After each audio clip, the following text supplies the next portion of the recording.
Magandang hapon mga bata! Mahilig ba kayong maglaro sa labas kasama ng inyong mga kaibigan? Sa mga ganong pagkakataon ay hindi maiiwasang mag-alala ang ating mga magulang. Kaya naman mahalagang may kaalaman tayo kung paano natin maiingatan ang ating mga sarili at may iwasan natin ang aksidente. At dahil tungkol sa ating kaligtasan ang topic natin sa buwan na ito, yan ang ipapakita ko sa inyo ngayong hapon sa pamamagitan ng pagguhit. Ang kailangan nating materials ay sketchpad, lapis, at crayons. Ready na ba kayo?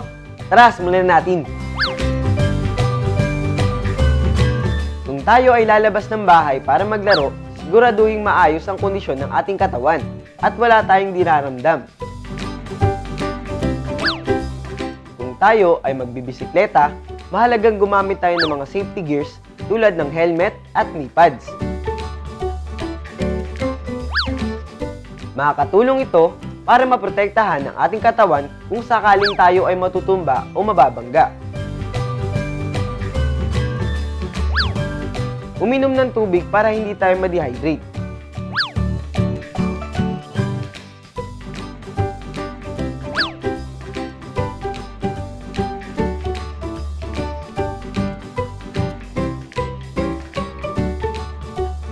Mga bata, alam na natin ang mga mahalagang bagay na dapat natin gawin kung tayo ay naglalaro sa labas ng ating bahay.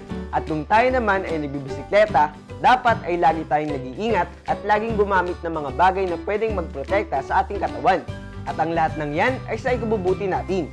Sa Miyerkules, samahan niyo ulit ako upang sanayin ang ating kakayahan sa pagguhit dahil tayo mga batang artistic.